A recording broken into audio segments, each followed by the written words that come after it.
Do you guys ever notice how with every single open world video game that is in a crime simulator format, it seems like 95% of the time they always get classified as a Grand Theft Auto ripoff or clone? Literally, it doesn't matter what the premise of the game is. If it's in an open world format that involves gang violence, shooting, or all the above, then it's gonna be called a Grand Theft Auto clone. And a game that I personally used to always consider a GTA copycat before I even played it was Saints Row. Around the time when Saints Row 2 dropped in 2008, which was also the same year when GTA 4 had released, the series at the time was bombarded in controversy after controversy for trying too hard to be like Grand Theft Auto. And for the longest, I just rode with that perception for years and years until my older brother came up to me and told me, hey, shut the fuck. So just about a week ago, I made the decision to jump into Saints Row 2 on my own so I could get my own opinion to see what the game is really about and not just ride with other people's opinions, since that's gonna do nobody and even me any good. And let's just say that the game was not what I was expecting. The game has so many features and elements to it that to me personally and to the general fans of the game makes it kind of better than Grand Theft Auto in some aspects of it. So without spoiling this video, we're gonna be going back to the golden era of gaming and I'll be going over Saints Row 2's layout design, mission structure to see if it was a really good game or if it was just a complete budget GTA clone like everyone says. And I think the only way to begin this video is to begin with the game's gameplay. Now, there are obviously a ton of similarities between Saints Row 2 and GTA, that ranging from the side jobs, the mission structures, and just the open world atmosphere, leading to many people straight up calling it a Grand Theft Auto clone. And that is a very surface level take, and it's clear that the people who say that haven't actually played the game and know nothing about it. And the more you actually get into the game, the more you realize how different the game is, the more things that you can do in the game that you can't do in GTA, and you realize that some of the things that Saints Row offers are a bit better than GTA. Like, a lot better. The biggest aspect of Saints Row 2 is that there's not really a set protagonist with the name. This game doesn't discriminate. You want your character to be a female protagonist? This game's got you covered. Yes, in Saints Row 2, you can create your own custom protagonist, male or female, and even pick what kind of voice you want for them, which in short gives the player a bunch of freedom. I'm not saying that it's a good or bad thing, but it's a very interesting part of the game. The game puts us in a hospital where we wake up from a 5-year-long coma after being arrested and getting a bunch of treatment, and when we wake up, we as a player somehow manage to immediately jump right out of bed and begin to start fighting off a bunch of cops while escaping from a prison. Keep in mind, we just woke up from a coma, so like, how the hell did we just do this fast? In the city of Stillwater, which is the name of the map in the game, we are at the boss of our gang, which is called the 3rd Street Saints. We find out that our gang was disbanded while we were in our 5-year-long coma because Julius, who was the original leader of the Saints, had disappeared and we as the boss were pronounced dead. And all of our gang members had gotten arrested and the 3rd Street Saints gang had pretty much dissolved. So after we get out of our coma, we basically have to figure out how to rebuild this entire gang from scratch essentially. We can't really run a gang if we don't have,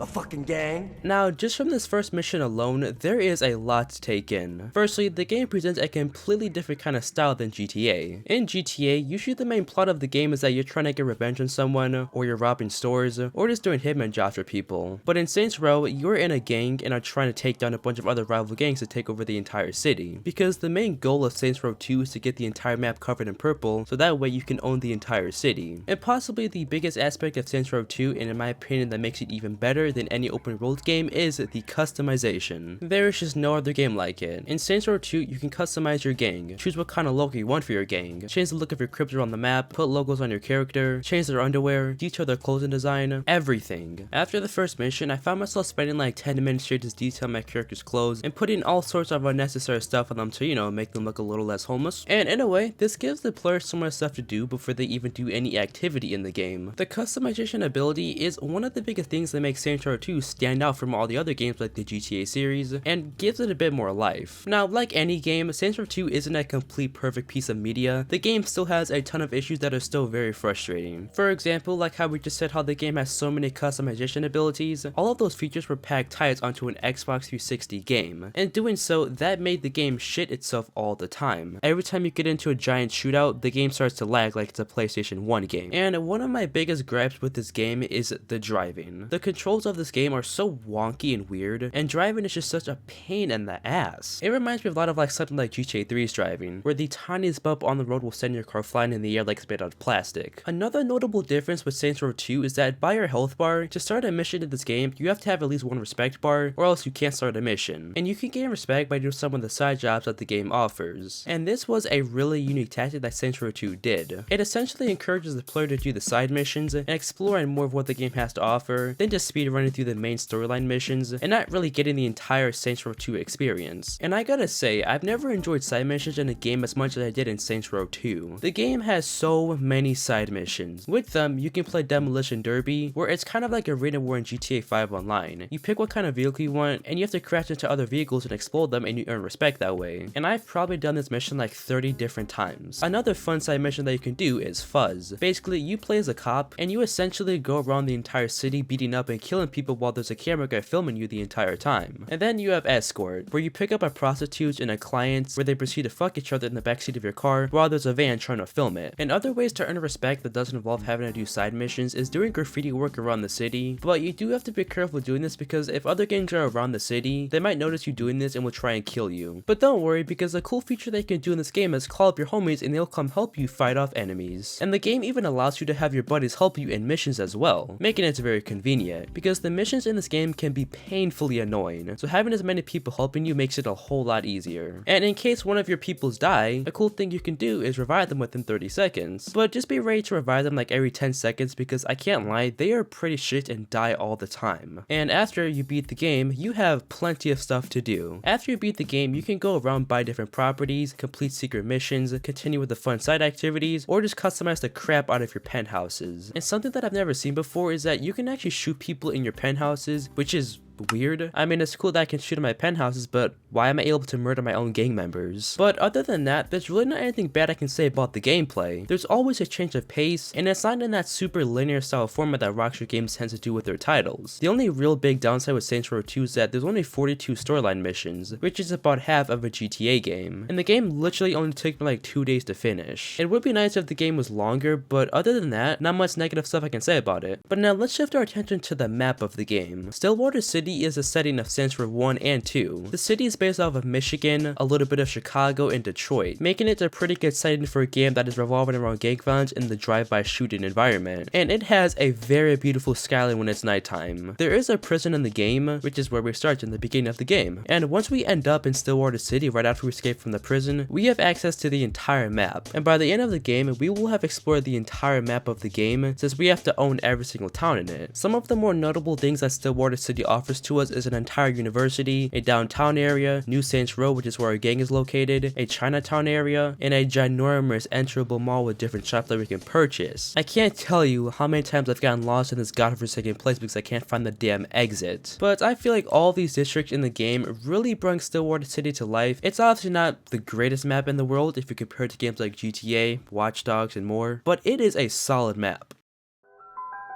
So with this part of the video, I didn't just want to do the typical plot retelling since I feel like it gets kind of blah as retelling a whole story of a game all the time. So we're going to be looking down and breaking down Saints Row 2's mission structure. If you've watched a few of my videos of me reviewing some of Rockstar Games' titles, you will know that Rockstar Games surprisingly isn't that good at creating unique and creative missions. Rockstar has a past of making super generic linear style missions that gets really stale at times and doesn't give the player a whole lot of freedom for how they want to go about the mission. But Saints Row 2 mission designs is what I like to call GTA but on crack. Volition did an amazing job of keeping Saints Row 2's story very down to earth and serious, while also having the gameplay aspect batshit crazy. And before anyone says that this is excluding all of the newer Saints Row games, we are just talking about Saints Row 2. Those games are just on a whole nother planet. In some of Saints Row 2's missions, it requires you to actually fight people with swords instead of guns, or you have to plant bombs with the whole gang after you, or you have to fight off an entire courthouse, or you have to blow up an entire building or underground base. Everyone can agree that every single mission in Saints Row 2 was fun in some sort of way. For me at least, I never found a mission that I was like, holy shit, this is boring, it shouldn't be in the game. If we look at a mission like Jailbreak, which is arguably one of the best prologue missions in any game, you have to break out of an entire prison with basically no weapons and you have to evade any sort of police shootout. And this is the first thing that you do in the game. This is exactly where the player experiences the running, combat, and shooting mechanics. Or some of the other missions where it has you protecting someone and having to shoot enemies in the process. I think the main reason for what makes Saints Row 2 missions so fun is because there's always a change of pace in them, and there's just so much variety in them. We're never doing the same thing over and over. We're always doing something different. We either have to drive somewhere and kill people, or we have to blow up stuff, shoot enemies from a helicopter, use the sword mechanic, chase people in cars, escape certain areas of the map before they blow up, have to take out an entire gang, throw people into stuff. I could literally go on and on. Saints Row 2 also excels in making the missions and the overall world of the game full of other criminals. In a game like GTA 5, the only sort of heroes in the game are mainly the ones per se gameplay committing the crimes. Now obviously there are other criminals in GTA 5, but in Saints Row 2 it felt like the entire city was littered with gangs and shootings everywhere. It actually felt like, hey, we're not the only ones causing havoc in the city in that sense. And I guess you can say that some of my points are subjective, but Saints Row 2 focuses more on the fun gameplay aspect rather than the super realism approach. Personally, I love both approaches, but the only problem with the super realistic approach is that you can't really add any sort of wacky gameplay, or else it's gonna completely deviate from the realistic setting. I mean, just look at the mission Showdown. Our character is put in a giant arena, and our character has to blow up a monster truck with a rocket launcher while they're trying to run us over. Just a super fun and goofy mission that is not realistic in the slightest. In the mission Road Rage, our buddy Johnny Gat gets stabbed in the stomach, and while he's bleeding out on the sidewalk, the Ronin gang are trying to shoot at us, and we have to kill all of them before Johnny Gat bleeds out. And then after we take all the mods, we take Johnny to the hospital. In the mission Three Kings, we have to interrupt a funeral to tow a car in the middle of it and drive it back to the mechanic shop. Something tells me that you can't do that in real life. Or even sometimes periodically throughout the game, when you're just chilling in free roam, the game will just randomly generate a random gang shootout that you have to do. You can't skip it. So basically, you have to always be ready for any sort of shootout with other gangs. And that to me just makes the game so much more enjoyable. You don't know what or when stuff is gonna happen. Obviously, I do enjoy games that take those more ambitious approaches by not focusing on the gameplay and just focusing on the story mainly. But at the end of the day, folks, we play games to disconnect and just have fun. And Saints Row 2 completely nailed that aspect, making it a blast to play.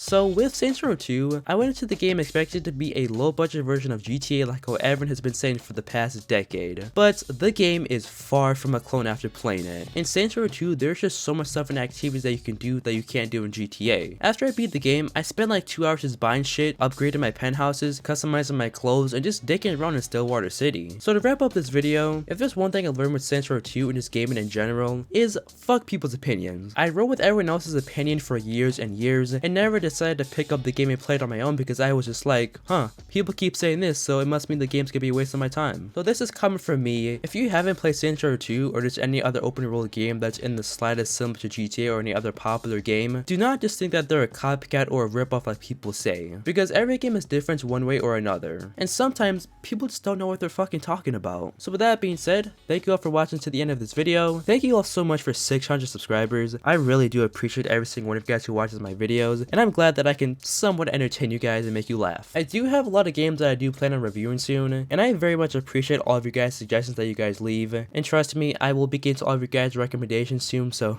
don't worry. But thanks for the support again. I can't thank you guys enough for it. Thanks for watching, and I'll catch you guys on my next video. See ya. Also, I was sick while recording this video, so if I sounded sped throughout this video, then that's why.